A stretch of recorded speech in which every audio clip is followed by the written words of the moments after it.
Hello, welcome to Revenant Reads. I'm Ben, and this is the Shakespeare Journey Tag.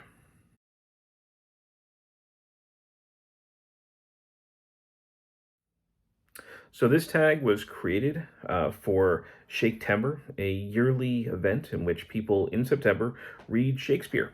And this tag was created by Jason at Old Blues Chapter and Verse, Nicole from A Day of Small Things, and Kelly from Books I'm Not Reading. Also, the individuals who are helping to run that event. And I was tagged by David Wiley, a brother from another mother here on BookTube. So these are all basically questions asking people about their experiences or opinions of Shakespeare.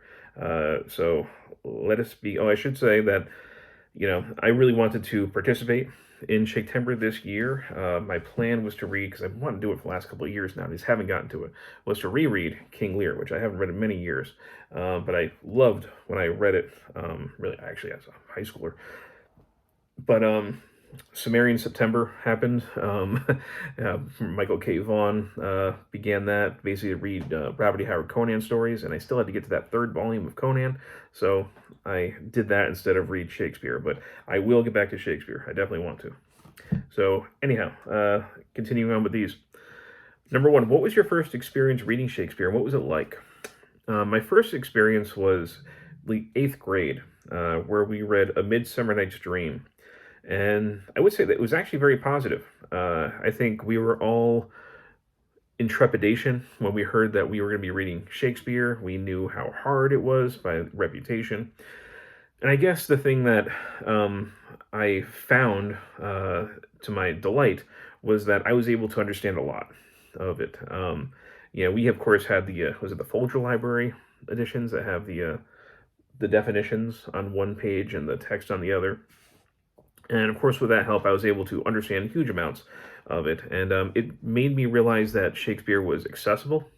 And the fact that it was kind of like a fantasy story made me realize that, he's writing about things that I could potentially have a lot of interest in. That he can be fun, and that we can have mythical creatures. And I think that is, especially for younger people, an excellent play to begin with for Shakespeare. And then in high school, I did end up reading.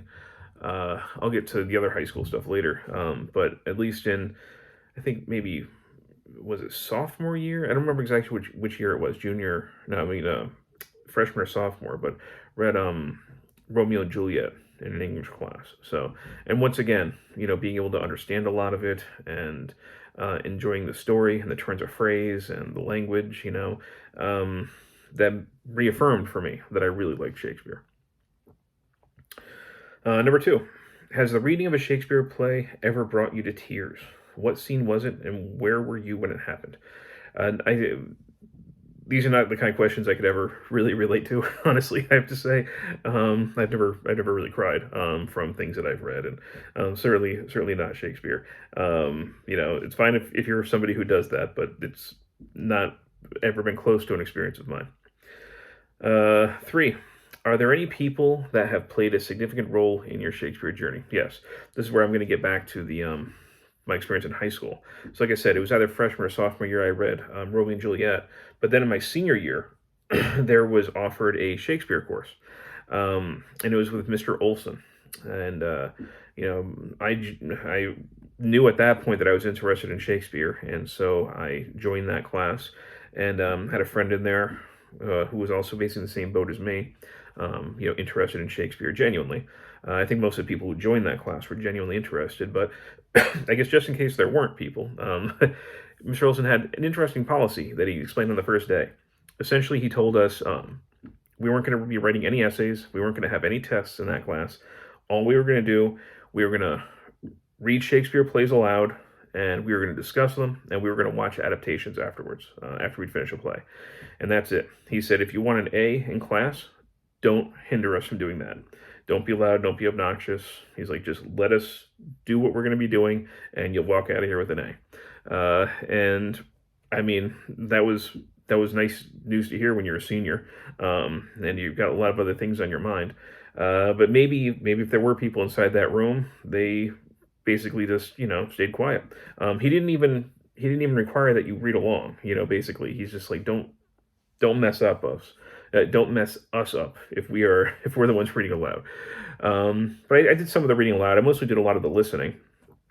And sometimes my friends and I, were my friend. We would, especially when we were watching adaptations, our attention might wander some.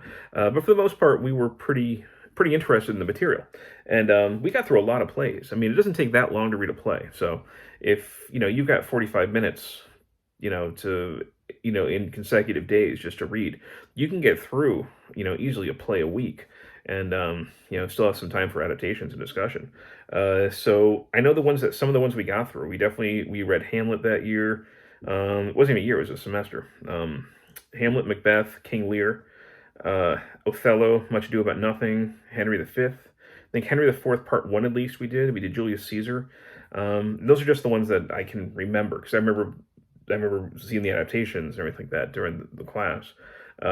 So that class though really made me fall in love with Shakespeare. I mean, I was really into the plays, the language, and just having that kind of forum where we can just read it aloud and discuss it, and in a very relaxed environment where there's not a lot of pressure to you know I think you don't want to treat this kind of goes to, I guess, one of the later questions, but I think too many people treat Shakespeare like an IQ test. You were just kind of allowed to discuss and to ask questions. And yeah, it was a great experience. Definitely one of my favorite high school experiences. Number four, do you have a favorite book or film about Shakespeare? No, I don't think I've read any book about Shakespeare. I've read some stuff about the Elizabethan age, but not necessarily connected to Shakespeare. And I think the only movie about Shakespeare, and I'm not talking about adaptations, I'm talking about Shakespeare that I've ever seen is Shakespeare in Love. It's been over 20 years since I've seen that, but I remember liking it well enough. Um, Number five, which character in Shakespeare most resembles you and in what ways? See, I really don't know. I don't remember ever reading through the plays and thinking, yeah, that's me. Maybe other people will be able to answer that better, who know me better and who know Shakespeare. But I just don't really have an answer for that. I've always liked the fool in King Lear. I like using sarcasm to get a point across sometimes, but I wouldn't say that they resemble me. Number six, which play would you most like to see performed in a theater and why? I would say what is my favorite play, which I feel like a lot of Shakespeare snobs will turn their nose up at this play. I think because I love it because I am a horror fan, and it it checks off so many things that I like already, and it's a swift play and it wastes no time, and there's so many reasons why I love Macbeth. That's my favorite play, but I know I've seen a lot of people kind of I think I said, speak of it in lesser terms. But I'd love to see that on stage. I'd love to see the interpretation of the Weird Sisters. One of my favorite scenes ever in Shakespeare is the ghost at the banquet hall. How would they depict the dagger? That dagger I see before me. The fight that Macbeth goes through. It's just that is a play that is just in many ways so me. The time period, I love the location, the witches, the ghosts, the this kind of creation of this villain as a central character. I love all that stuff. So it just definitely checks all my boxes. But that's one I'd love to see on stage.